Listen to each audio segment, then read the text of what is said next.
Hello my shining stars. तो आज हम कर रहे हैं हिंदी पाठ्य पुस्तक कक्षा 8 Manasvi by Galaxy Publication Magic Mind Series. अध्याय 8 मंत्र। पाठ प्रवेश जीवन कौशल यानी लाइफ स्किल्स। आज के समय में तथा पहले के समय में बहुत परिवर्तन हुआ है, लेकिन आज के परिवर्तन में भी कुछ लोगों के वही विचार हैं जो पहले थे।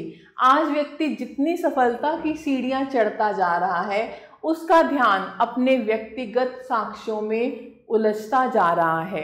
कहने का तात्पर्य है कि कुछ लोग अपने आमोद प्रमोद के आगे किसी की जान की भी परवाह नहीं करते। जब कोई विपत्ति अपने पर पड़ती है तब उनकी आंखें खुलती हैं। प्रेमचंद द्वारा लिखित मंत्र कहानी इस बात को सिद्ध करती है कि आज भी मानवता जीवित है। जो व्यक्ति आत्मा से शुद्ध है, वह चाहे गरीब हो या अमीर, दूसरे की भलाई निस्वार्थ करता है। तो अब हम पढ़ते हैं ये कहानी। संध्या का समय था। डॉक्टर चड्ढा गोल्फ खेलने के लिए तैयार हो रहे थे। मोटर कार सामने खड़ी थी कि दो कहार एक डोली लिए आते दिखाई दिए। डोली के पीछे बूढ़ा लाठी टेकता चला आ रहा था। डोली औषधालय के सामने आकर रुक गई। बूढ़े ने धीरे धीरे आकर द्वार पर पड़ी हुई चिक से झांका। ऐसी साफ सुथरी जमीन पर पैर रखते हुए भय हो रहा था कि कोई घुड़क न बैठे। डॉक्टर साहब को मेज के सामने खड़े देखकर भी कुछ कहने का साहस ना हुआ। डॉक्टर साहब ने चिक के अंदर से गरज कर कहा, कौन है, क्या चाहता है? बूढ़े ने हाथ जोड़कर कहा, हजूर, बड़ा गरीब आदमी हूँ, मेरा लड़का कई दिन से। डॉक्टर साहब ने कहा, कल सवेरे आओ, कल सवेरे, हम इस वक्त मरीजों को नहीं देखते। बूढ़े ने कहा, दुहाई है सरकार की, लड़का मर जाएगा हजूर, 4 दिन से आंखें नहीं। डॉक्टर चड्ढा ने कहा, कल सवेरे आओ, कल सवेरे, यह हमारे खेल का समय है। बूढ़े ने पगड़ी उतार कर चौखट पर रख दी और रोकर बोला, हजूर, एक निगाह देख लें, बस एक निगाह, लड़का हाथ से चला जाएगा हजूर। 7 लड़कों में यही एक बच रहा है हजूर, हम दोनों आदमी रो रो कर मर जाएंगे सरकार, आपकी बढ़ती हुई दीन बंधु। मगर डॉक्टर साहब ने उसकी ओर मुंह फेर कर देखा तक नहीं। मोटर पर बैठकर बोले, कल सवेरे आना। मोटर चली गई। बूढ़ा कई मिनट तक मूर्ति की भांति निश्चल खड़ा रहा। संसार में ऐसे मनुष्य भी होते हैं जो अपने आमोद प्रमोद के आगे किसी की जान की परवाह नहीं करते। शायद उसे अब भी विश्वास न आता था। सबे संसार इतना निर्मम, इतना कठोर है, इसका मर्म भेदी अनुभव अब तक ना हुआ था। जब तक बूढ़े को मोटर दिखाई दी, वह टकटकी लगाए उस ओर ताकता रहा। शायद उसे अब भी डॉक्टर साहब के लौट आने की आशा थी। फिर उसने कहारों से डोली उठाने को कहा। डोली जिधर से आई थी उधर ही चली गई। चारों ओर से निराश होकर वह डॉक्टर चड्ढा के पास आया था। इनकी बड़ी तारीफ सुनी थी। यहाँ से निराश होकर फिर वह किसी दूसरे डॉक्टर के पास नहीं गया।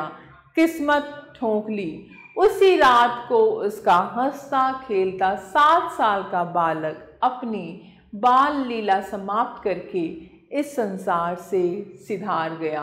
बूढ़े माँ बाप के जीवन का यही एक आधार था, इसी का मुंह देखकर जीते थे।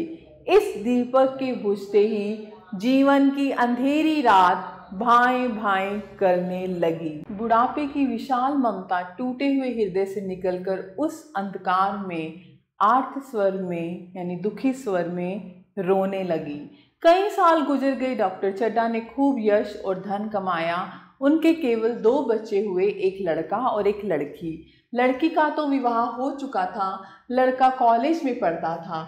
वही माता पिता के जीवन का आधार था। शील और विनय का पुतला, बड़ा ही रसिक, बड़ा ही उदार, विद्यालय का गौरव, युवक समाज की शोभा, मुखमंडल से तेज की छटा से निकलती थी। आज उसी की 20वीं सालगिरह थी। संध्या का समय था। शहर के रईस एक तरफ, कॉलेज के छात्र दूसरी तरफ बैठे भोजन कर रहे थे। इस समय वह एक रेशमी कमीज पहने, नंगे सिर नंगे पांव इधर से उधर मित्रों की आम भगत में लगा हुआ था। कोई पुकारता कैलाश जरा इधर आना, कोई उधर से बुलाता कैलाश क्या उधर ही रहोगे। सभी उसे छेड़ते थे। बेचारे को जरा दम मारने का भी अवकाश न मिलता था। सहसा एक रमणी ने उसके पास आकर कहा, क्यों कैलाश, तुम्हारा सांप कहाँ है, जरा मुझे दिखा दो। कैलाश ने उससे हाथ मिलाकर कहा, मृणालिनी इस वक्त क्षमा करो, कल दिखा दूंगा। मृणालिनी ने आग्रह किया, जी नहीं, तुम्हें दिखाना पड़ेगा, मैं आज नहीं मानने की, तुम रोज कल कल करते हो। मृणालिनी और कैलाश दोनों सहपाठी थे और एक दूसरे के प्रेम में पगे हुए थे। कैलाश को सांपों को पालने, खिलाने और नचाने का शौक था। तरह तरह के सांप पाल रखे थे। उनके स्वभाव और चरित्र की परीक्षा करता रहता था। यह विद्या उसने एक बूढ़े सपेरे से सीखी थी। सांपों की जड़ी बूटियां जमा करने का उसे मर्ज था। इतना पता भर मिल जाए कि किसी व्यक्ति के पास कोई अच्छी जड़ी बूटी है, फिर उसे चैन न आता था, उसे लेकर ही छोड़ता था। यही व्यसन था। इस पर हजारों रुपए फूंक चुका था। मृणालिनी कई बार आ चुकी थी, पर कभी सांपों को देखने के लिए इतनी उत्सुक न हुई थी। कह नहीं सकते आज उसकी उत्सुकता सचमुच जाग गई थी। यह वह कैलाश पर अपने अधिकार का प्रदर्शन करना चाहती थी, पर उसका आग्रह बेमौका था। कैलाश ने कहा, नहीं, कल जरूर दिखा दूंगा, इस वक्त अच्छी तरह दिखा भी नहीं सकूंगा, कमरे में तिल रखने की भी जगह न मिलेगी। एक महाशय ने छेड़कर कहा। कैलाश हंसकर बोला, दांत तोड़ डालना मदारियों का काम है, किसी के दांत नहीं तोड़े गए हैं, कहिए तो दिखा दूं। कहकर उसने काले सांप को पकड़ लिया और बोला, मेरे पास इससे बड़ा और जहरीला सांप दूसरा नहीं है। अगर किसी को काट ले तो आदमी आनन फानन में मर जाए, लहर भी ना आए। इसके काटने का कोई मंत्र नहीं, इसके दांत दिखा दूं। मृणालिनी ने उसका हाथ पकड़कर कहा, नहीं नहीं कैलाश, ईश्वर के लिए उसे छोड़ दो, तुम्हारे पैरों पड़ती हूँ। इसके बाद वह महफिल में चली गई। इस पर दूसरे मित्र बोले, मुझे तो विश्वास नहीं आता, लेकिन तुम कहते हो तो मान लूंगा। कैलाश ने सांप की गर्दन पकड़कर कहा, नहीं साहब, आप आंखों से देखकर मानिए, दांत तोड़कर वश में किया तो क्या किया। सांप बड़ा समझदार होता है। अगर उसे विश्वास हो जाए कि इस आदमी से मुझे कोई हानि ना पहुंचेगी तो वैसे हरगिज न काटेगा।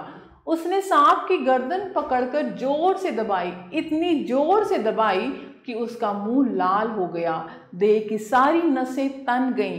सांप ने अब तक उसके हाथों ऐसा व्यवहार न देखा था। उसकी समझ में न आता था कि यह मुझसे क्या चाहते हैं। उसे शायद भ्रम हुआ कि यह मुझे मार डालना चाहते हैं, अतः वह आत्मरक्षा के लिए तैयार हो गया। कैलाश ने उसकी गर्दन खूब दबाकर मुंह खोल दिया और उसके जहरीले दांत दिखाते हुए बोला, जिन सज्जनों को शक हो आकर देख लें। आया विश्वास या अब भी कुछ शक है? मित्रों ने आकर उसके दांत देखे और चकित हो गए।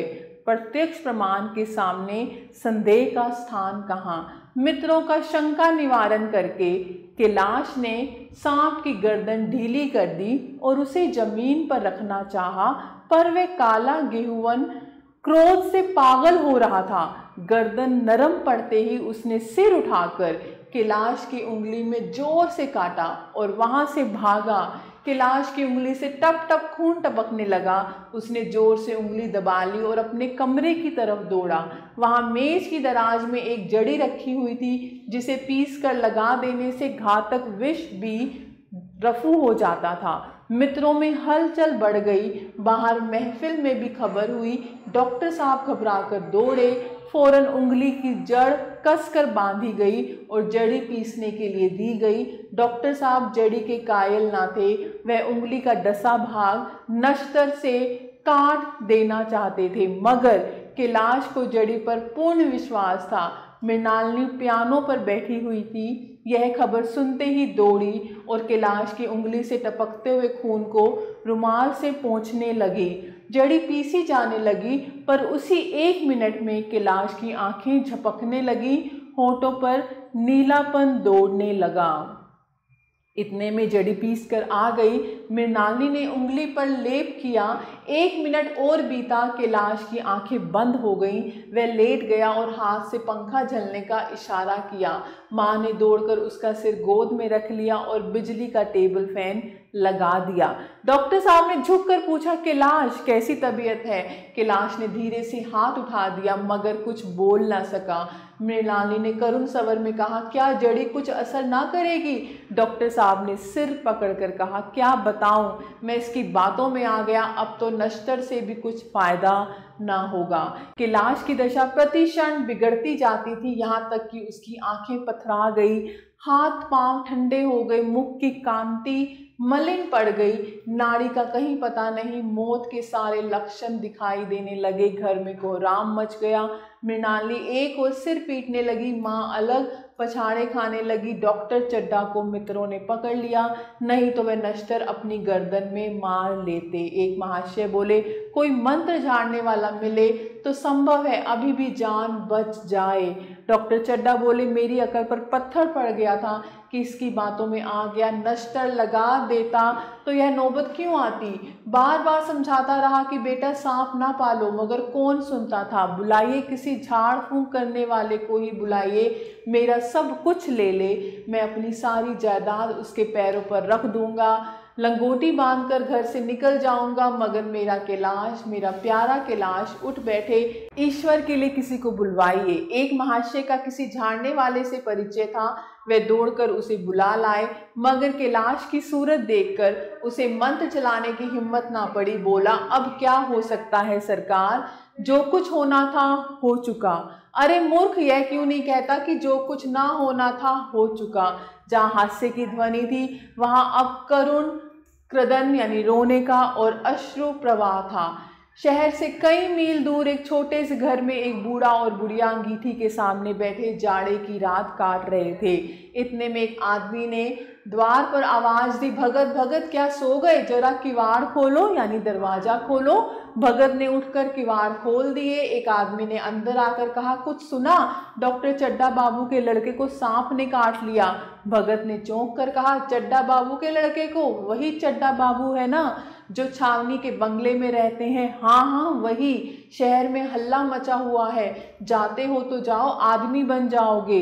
बूढ़े ने कठोर भाव से सिर हिलाकर कहा, मैं नहीं जाता, मेरी बला जाए, वही चड्ढा है, खूब जानता हूँ, भैया को लेकर उन्हीं के पास गया था, खेलने जा रहे थे, पैरों पर गिर पड़ा कि एक नज़र देख लीजिए, मगर सीधे मुंह से बात नहीं की। भगवान बैठे सुन रहे थे। अब जान पड़ेगा कि बेटे का गम कैसा होता है। कई लड़के हैं? नहीं जी, सुना है यही तो एक लड़का था, सबने जवाब दे दिया। भगवान बड़ा कारसाज है। उस वक़्त मेरी आंखों से आंसू निकल पड़े थे, पर उन्हें तनिक भी दया ना आई थी। मैं तो उनके द्वार पर होता तो भी बात ना पूछता। तो ना जाओगे? हमने जो सुना था सो कह दिया। अच्छा किया, कलेजा ठंडा हो गया, आंखें ठंडी हो गईं, लड़का भी ठंडा हो गया होगा। तुम जाओ, आज चैन की नींद सोऊंगा बुढ़िया से, जरा तमाकू ला दे, एक चिलम और पीऊंगा, अब मालूम होगा लाला को, सारी साई भी निकल जाएगी। हमारा क्या बिगड़ा, लड़के के मर जाने से कुछ राज तो नहीं चला गया, जहाँ 6 बच्चे गए थे वहाँ एक और चला गया, तुम्हारा तो राज सूना हो जाएगा। उसी के वास्ते सबका गला दबा दबा कर जोड़ा था ना। एक बार देखने जाऊंगा, पर कुछ दिन बाद मिजाज का हाल पूछूंगा। आदमी चला गया। भगत ने किवाड़ बंद कर लिए, तब चिलम पर तमाकू रखकर पीने लगा। बुढ़िया ने कहा, इतनी रात गए, जाड़े पाले में कौन जाएगा? अरे दोपहर भी होती तो भी ना जाता, सवारी दरवाजे पर लेने आती तो भी ना जाता। भूल नहीं गया हूँ, पन्ना की सूरत आज भी आंखों में फिर रही है। इसी निर्दयी ने उसे एक नजर देखा तक नहीं। क्या मैं ना जानता था कि वह ना बचेगा? खूब जानता था। चड्ढा भगवान नहीं थे कि उनके एक निगाह देख लेने से अमृत बरस जाता। नहीं, खाली मन की दौड़ थी, जरा तसल्ली हो जाती, बस इसीलिए उनके पास दौड़ा गया था। अब किसी दिन जाऊंगा और कहूंगा, क्यों साहब कहिए, क्या रंग है। भगत के लिए जीवन में यह पहला अवसर था कि ऐसा समाचार पाकर वह बैठा रह गया हो। 80 वर्ष के जीवन में कभी ना हुआ था कि सांप की खबर सुनकर वह दौड़ा ना गया हो। सैकड़ों निराशों को उसके मंत्रों ने जीवन दान दे दिया था, पर वह आज घर से कदम नहीं निकाल सका। यह खबर सुनकर सोने जा रहा है। बूढ़े ने कुप्पी बुझाई, कुछ देर खड़ा रहा, फिर बैठ गया, अंत में लेट गया। पर यह खबर उसके हृदय पर बोझ की भांति रखी हुई थी। उसे मालूम हो रहा था उसकी कोई चीज खो गई है, जैसे सारे कपड़े गीले हो गए हैं या पैरों में कीचड़ लगा हुआ है, जैसे उसके मन में कोई बैठा हुआ उसे घर से निकलने के लिए कुरेद रहा है। बुढ़िया जरा देर में खर्राटे लेने लगी। बूढ़े बातें करते करते सोते हैं और जरा सा खटका होते ही जागते हैं। अब भगत उठा, अपनी लकड़ी उठा ली और धीरे से किवाड़ खोले। बुढ़िया ने पूछा, कहाँ जाते हो? कहीं नहीं, देखता हूँ कितनी रात है। अभी बहुत रात है, सो जाओ। नींद नहीं आती। नींद काहे को आएगी, मन तो चड्डा के घर पर लगा हुआ है। चड्डा ने मेरे साथ कौन सी नेकी कर दी है जो वहां जाऊं? वह आकर पैरों पड़े तो भी ना जाऊं। उठे तो तुम इसी इरादे से हो? नहीं री, ऐसा पागल नहीं हूँ कि जो मुझे कांटे बोए उसके लिए फूल बोता फिरूं। बुढ़िया फिर सो गई। बूढ़े ने फिर किवाड़ खोले, इतने धीरे से कि बुढ़िया को खबर ना हुई। बाहर निकल आया। उसी वक्त गांव का चौकीदार गश्त लगा रहा था। बोला, कैसे उठे भगत? आज तो बड़ी सर्दी है, कहीं जा रहे हो क्या? भगत ने कहा, नहीं जी, जाऊंगा कहाँ, देखता था अभी कितनी रात है, भला कै बजे होंगे? चौकीदार बोला, 1 बजा होगा, और क्या। अभी थाने से आ रहा था तो डॉक्टर चड्डा के बंगले पर भीड़ लगी हुई थी। उनके लड़के का हाल तो तुमने सुना होगा, कीड़े ने छू लिया है, चाहे मर भी गया हो। तुम चले जाओ तो शायद बच जाए। सुना है 10,000 देने को तैयार हैं। भगत, मैं तो ना जाऊं, चाहे वह 10 लाख भी दे। मुझे 10,000 या 10 लाख लेकर क्या करना है? कल मर जाऊंगा, फिर कौन भोगने वाला बैठा हुआ है। चौकीदार चला गया। भगत ने आगे पैर बढ़ाया। जैसे नशे में आदमी की देह अपने काबू में नहीं रहती, पैर रहता कहीं है, पड़ता कहीं है, कहता कुछ है, जबान से निकलता कुछ है, वही हाल इस समय भगत का था। मन में प्रतिकार था, पर कर्म मन के अधीन ना था, यानी मन में बदला था। भगत लाठी खट खट करता लपका चला जाता था। चेतना रोकती थी, पर उपचेतना धकेलती थी। सेवक स्वामी पर हावी था। आधी रात निकल जाने के बाद सहसा भगत रुक गया। हिंसा ने क्रिया पर विजय पाई। मैं यूं ही इतनी दूर चला आया, इस जाड़े पाले में मरने की मुझे क्या पड़ी थी? आराम से सोया क्यों नहीं? नींद न आती ना सही, 2-4 भजन ही गाता। व्यर्थ इतनी दूर दौड़ा आया। चड्डा का लड़का रहे या मरे मेरी बला से। मेरे साथ इन्होंने कौन सा अच्छा सलूक किया था कि मैं उनके लिए मरूं? दुनिया में हजारों मरते हैं, हजारों जीते हैं, मुझे किसी के मरने जीने से क्या मतलब? मगर उपचेतना ने एक दूसरा रूप धारण किया जो हिंसा से बहुत कुछ मिलता जुलता था। वह झाड़ फूंक करने नहीं जा रहा है, वह देखेगा कि लोग क्या कर रहे हैं। डॉक्टर साहब का रोना पीटना देखेगा कि किस तरह पछाड़े खाते हैं। वह देखेगा कि बड़े लोग भी छोटों की ही भांति रोते हैं या सब्र भी कर जाते हैं। वे लोग जो विद्वान होते हैं सब्र कर जाते होंगे। हिंसा भाव को यूं धीरज देता हुआ वह फिर आगे बढ़ा। इतने में 2 आदमी आते दिखाई दिए। दोनों बातें करते चले आ रहे थे। चड्डा बाबू का घर उजड़ गया, वही तो एक लड़का था। भगत के कान में यह आवाज पड़ी, उसकी चाल और भी तेज हो गई। इस तरह कोई 10 मिनट चला होगा कि डॉक्टर साहब का बंगला नजर आया। सन्नाटा छाया हुआ था, रोने पीटने की आवाज भी ना आती थी। भगत का कलेजा धक धक करने लगा। कहीं मुझे बहुत देर तो नहीं हो गई? वह दौड़ने लगा। अपनी उम्र में वह इतना तेज कभी ना दौड़ा था। बस यही मालूम होता मानो उसके पीछे मौत दौड़ी आ रही है। 2 बज गए थे, मेहमान विदा हो गए। रोने वालों में केवल आकाश के तारे रह गए थे और सभी रो रो कर थक गए थे। बड़ी उत्सुकता के साथ लोग रह रहकर आकाश की ओर देखते कि किसी तरह सुबह हो और लाश गंगा की गोद में दी जाए। सहसा भगत ने द्वार पर पहुंचकर आवाज दी। डॉक्टर साहब समझे कोई मरीज आया होगा। किसी और दिन उन्होंने उस आदमी को दुत्कार दिया होगा, मगर आज बाहर निकल आए, देखा एक बूढ़ा आदमी खड़ा है, कमर झुकी हुई, पोपला मुंह, भौहें तक सफ़ेद हो गई थी, लकड़ी के सहारे कांप रहा था। बड़ी नम्रता से बोले, क्या है भाई, आज तो हमारे ऊपर ऐसी मुसीबत पड़ गई है कि कुछ कहते नहीं बनता, फिर कभी आना इधर। 1 महीने तक शायद मैं किसी मरीज को ना देख सकूंगा। भगत ने कहा, सुन चुका हूँ बाबूजी, इसीलिए आया हूँ। भैया कहाँ है, जरा मुझे दिखा दीजिए। भगवान बड़ा कारसाज है, मुर्दे को जिया सकता है, कौन जाने अब भी उसे दया आ जाए। चड्ढा ने व्यथित स्वर से कहा, चलो देख लो, मगर 3-4 घंटे हो गए, जो कुछ होना था हो चुका। बहुतेरे झाड़ने फूंकने वाले देख देख कर चले गए। डॉक्टर साहब भगत को अंदर ले गए। उसने लाश को 1 मिनट तक देखा, तब मुस्कुराकर बोला, अभी कुछ नहीं बिगड़ा है बाबूजी, अगर नारायण चाहेंगे तो आधे घंटे में भैया उठ बैठेंगे। आप नाहक दिल छोटा कर रहे हैं, जरा कहारों से कहिए पानी तो भरें। कहारों ने पानी भर भर कर के लाश को नहलाना शुरू किया। पाइप बंद हो गया था। कहारों की संख्या अधिक न थी, इसीलिए मेहमानों ने अहाते के बाहर कुएं से पानी भर भर कर कहारों को दिया। मृणालिनी कलसा लिए पानी ला रही थी। बूढ़ा भगत खड़ा मुस्कुरा मुस्कुरा कर मंत्र पढ़ रहा था, मानो विजय उसके सामने खड़ी है। जब एक मंत्र समाप्त हो जाता तब वह एक जड़ी के लाश को सुंघा देता। इस तरह न जाने कितने घड़े के लाश के सिर पर डाले गए और न जाने कितनी बार भगत ने मंत्र फूका। आखिर जब उषा ने अपनी लाल लाल आंखें खोली तो कैलाश की भी लाल लाल आंखें खुल गईं।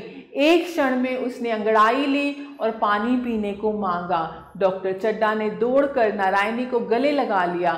नारायणी दौड़कर भगत के पैरों पर गिर पड़ी और मृणालिनी के लाश के सामने आंखों में आंसू भरे पूछने लगी, अब कैसी तबीयत है। एक क्षण में चारों तरफ खबर फैल गई। मित्रगण मुबारकबाद देने आने लगे। डॉक्टर साहब बड़े श्रद्धा भाव से हर एक के सामने भगत का यश गाते फिरते थे। सभी लोग भगत के दर्शनों के लिए उत्सुक हो उठे, मगर अंदर जाकर देखा तो भगत का कहीं पता ना था। यहाँ तो भगत की चारों ओर तलाश होने लगी और भगत लपका हुआ घर चला जा रहा था कि बुढ़िया के उठने से पहले पहुंच जाऊं। जब मेहमान लोग चले गए तो डॉक्टर साहब ने नारायणी से कहा, बूढ़ा ना जाने कहाँ चला गया, एक चिलम तंबाकू का भी रवादार ना हुआ। नारायणी, मैंने तो सोचा था इसे कोई बड़ी रकम दूंगी। चड्ढा, रात को मैंने नहीं पहचाना, पर जरा साफ हो जाने पर पहचान गया।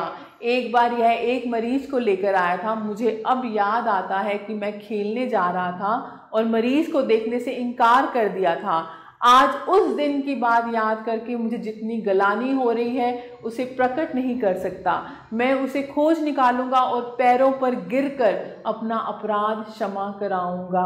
वह कुछ लेगा नहीं, यह जानता हूँ। उसका जन्म यश की वर्षा करने के लिए ही हुआ है। उसकी सजनता ने मुझे ऐसा आदर्श दिखा दिया है जो अब से जीवन पर्यंत मेरे सामने रहेगा। तो बच्चों, इस कहानी से हमें शिक्षा मिलती है कि हमें हमेशा दूसरों के लिए दया भाव, हमेशा उनकी सहायता करनी चाहिए।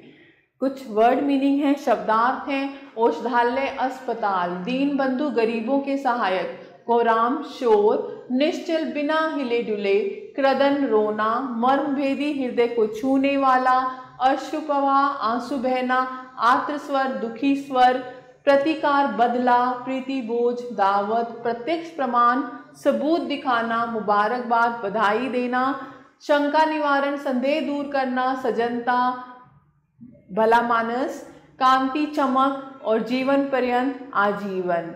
तो अभ्यास है, आप भी कर सकते हैं। पाठ से कुछ मौखिक प्रश्न हैं, निम्नलिखित प्रश्नों के उत्तर दीजिए। डॉक्टर चड्ढा कहाँ जाने के लिए तैयार हो रहे थे? बूढ़े के बच्चे की उम्र कितनी थी? 7 साल। सांप ने किसको काटा? तो ये सब आप कर सकते हैं। ऐसे ही सही विकल्प पर सही निशान लगाइए। कैलाश की सालगिरह थी कौन सी? 20वीं। तो आप 20वीं पे सही का निशान लगाएंगे। कैलाश के मित्र और मृणालिनी देखना चाहते थे सांपों का खेल।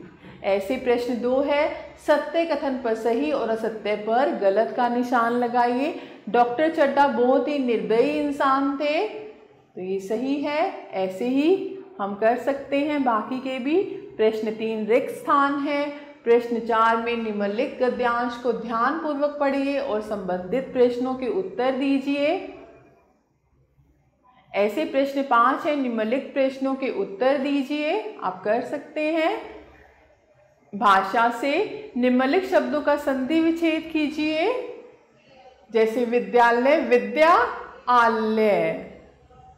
ऐसे प्रश्न 2 है, निम्नलिखित वाक्यों में ऊंचे स्थान पर विराम चिन्ह लगाइए। बुढ़िया ने पूछा कहाँ जाते हो, तो आप इसमें ऐसे कर सकते हैं, विराम चिन्ह लगा सकते हैं। ऐसे सोच विचार है, डॉक्टर चड्डा ने वृद्ध के बच्चे को एक निगाह भी नहीं देखा, किंतु वृद्ध ने डॉक्टर के बालक की जान बचाई क्यों, तो आप ये कर सकते हैं। ऐसी गतिविधि है, बच्चे इस कथा से शिक्षा ग्रहण करें, इस कहानी का मंचन अपने विद्यालय में कीजिए। यहाँ पर हमें प्रेमचंद जी के बारे में कुछ लाइनें दी गई हैं। हिंदी उपन्यास को उद्भुत घटनाओं, चमत्कारों और उपदेशों के स्तर से हटाकर अपने समय के सामाजिक जीवन से जोड़ने वाले प्रेमचंद का जन्म सन 1880 में वाराणसी के लम्ही ग्राम में एक निर्धन कृषक परिवार में हुआ था। इनके पिता का नाम अजायब राय तथा माता का नाम आनंदी देवी था।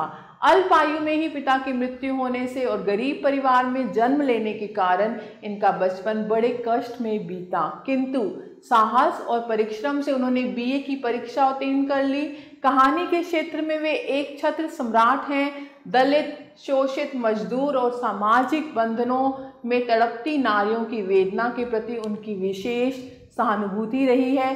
सन 1936 में एक लंबी बीमारी के बाद उनका देहांत हो गया। तो आप सभी बच्चों का तहे दिल से धन्यवाद। हमेशा खुश रहिए और स्वस्थ रहिए।